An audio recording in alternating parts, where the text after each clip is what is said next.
નમસ્કાર મિત્રો, સ્વાગત છે તમારું અમારી YouTube ચેનલમાં। તો મિત્રો, આજના વિડીયોમાં આપણે ખેડૂતો માટે અગત્યની યોજના વિશે ચર્ચા કરીશું કે જે યોજનાનું નામ છે સોલાર તાર ફેન્સિંગ સહાય યોજના।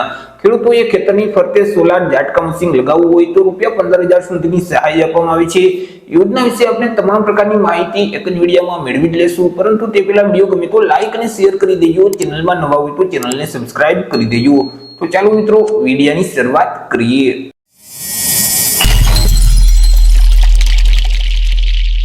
तो સૌથી પહેલા તો મિત્રો આપણે ચર્ચા કરી લેશું આ જે સોલાર તાર ફેન્સિંગ સહાય યોજના છે તે યોજનાનો મુખ્ય હેતુ શું છે। તો કે મિત્રો, ખેડૂતોના ખેતરમાં જે ઊભો પાક છે તે પાકને ભૂંડ, રોજ, નીલગાય જેવા જે વન્ય પ્રાણીઓ છે તેના દ્વારા નુકસાન પહોંચાડવામાં આવતું હોય છે। જેથી કરી આવા વન્ય પ્રાણીઓથી પાકને બચાવવા માટે ખેડૂતોએ ખેતરની ફરતે સોલાર તાર ફેન્સિંગ જો લગાવ્યું હોય તો ખેતીવાડી વિભાગ દ્વારા સોલાર તાર ફેન્સિંગ સહાય યોજનાને અમલમાં મૂકવામાં આવેલી છે કે જે યોજના અંતર્ગત ખેડૂતોને સહાય આપવામાં આવે છે। વાત કરી લઈએ યોજનાના લાભ વિશે કે યોજનાનો લાભ છે તે ક્યાં ક્યાં ખેડૂતો મેળવી શકશે। તો કે આ જે યોજના છે તે ગુજરાત સરકારનું ખેતીવાડી વિભાગ છે તેના દ્વારા અમલમાં મૂકવામાં આવેલી છે। જેથી કરી સ્વાભાવિક છે કે યોજનાનો લાભ છે તે રાજ્યના તમામ ખેડૂત ખાતેદારોને મળવાપાત્ર થશે। પછી તે કોઈ પણ વર્ગના ખેડૂતો હોય, SC category, ST category, OBC, EWS કે જનરલ, કોઈ પણ વર્ગના ખેડૂત ખાતેદાર આ યોજનાનો લાભ મેળવી શકે છે। સહાય વિશે ચર્ચા કરી લઈએ કે યોજના અંતર્ગત ખેડૂતોને કેટલી સહાય આપવામાં આવે છે। તો કે આ યોજના અંતર્ગત તમામ વર્ગના ખેડૂતોને એકસરખી જ સહાય આપવામાં આવે છે। ખેડૂતોએ ખેતરની ફરતે જે સોલાર તાર ફેન્સિંગ લગાવેલ છે અને તેની પાછળ જે કુલ ખર્ચ થયેલ છે તે કુલ ખર્ચના 50% લેખે સહાય આપવામાં આવશે, અથવા તો વધુમાં વધુ ₹15,000 ની મર્યાદામાં સહાય આપવામાં આવે છે। બે રકમમાંથી જે રકમ ઓછી હશે એટલી ખેડૂતોને સહાય છે તે મળવાપાત્ર થશે અને સહાયની રકમ છે તે સીધી જ ખેડૂતોના બેંક ખાતામાં ડીબીટીના માધ્યમથી જમા કરાવી દેવામાં આવશે।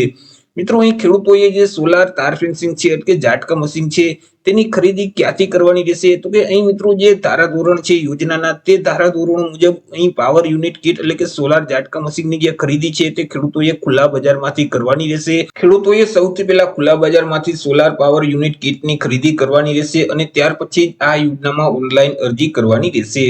મિત્રો, અહીં જે ખેડૂતોએ કાટાળી તાળની વાડ બનાવવા માટેની જે સહાય આપતી યોજના છે તે યોજનાનો અગાઉ ક્યારેય જો લાભ લીધેલ હશે તો તેવા ખેડૂતો આ સોલાર પાવર યુનિટ કીટ એટલે કે જે સોલાર ઝાટકા મશીનની જે યોજના છે તે યોજનાનો લાભ મેળવી શકતા નથી। વાત કરી લઈએ કે યોજનાનો લાભ છે તે કેટલી વખત મેળવી શકાય છે। તો કે દર 10 વર્ષે એક વખત આ યોજનાનો લાભ મળવાપાત્ર થતો હોય છે। એક વખત યોજનાનો લાભ મેળવી લીધા પછી ફરીથી તે ખેડૂત 10 વર્ષ પછી આ યોજનાનો લાભ મેળવી શકે છે।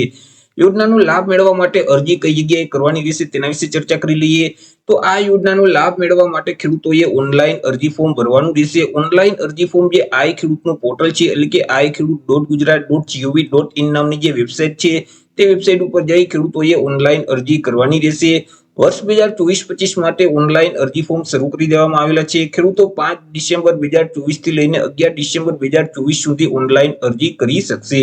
ઓનલાઈન અરજી ફોર્મ ભર્યા પછી તેની પ્રિન્ટ કાઢી તેમાં સહી અથવા તો અંગૂઠાનું નિશાન કરી અને તેની કોપી છે તે તમારી પાસે જ રાખવાની રહેશે। કોઈ પણ કચેરીમાં અરજી ફોર્મની પ્રિન્ટ જમા કરાવવાની રહેતી નથી જ્યાં સુધી તમારા તાલુકામાં આવેલ જે ખેતીવાડી વિભાગની કચેરી છે તેના કર્મચારી અથવા અધિકારીઓ તમારી પાસે અરજી ફોર્મની પ્રિન્ટ ન માંગે ત્યાં સુધી તમારે કોઈ પણ જગ્યાએ ફોર્મની પ્રિન્ટ જમા કરાવવાની રહેતી નથી।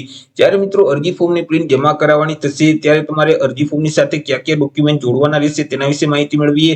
તો જો ખેડૂતો એસી અથવા તો એસટી કેટેગરીના હોય ત્યારે જાતિના દાખલાની નકલ સાથે જોડવાની રહેશે। ખેડૂત દિવ્યાંગ હોય તો દિવ્યાંગતાનું જે પ્રમાણપત્ર છે તેની કોપી સાથે જોડવાની રહેશે।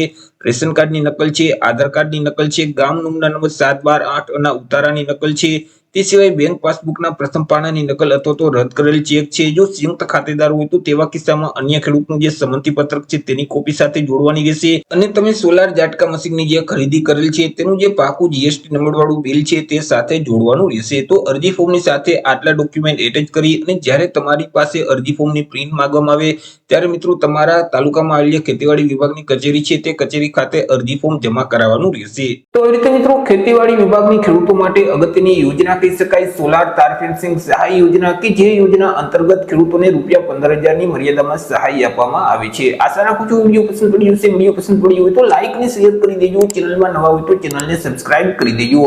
ફરી મળીશું એક નવા ટોપિક સાથે એક નવા વિડીયોમાં। ત્યાં સુધી જય હિન્દ, વંદે માતરમ।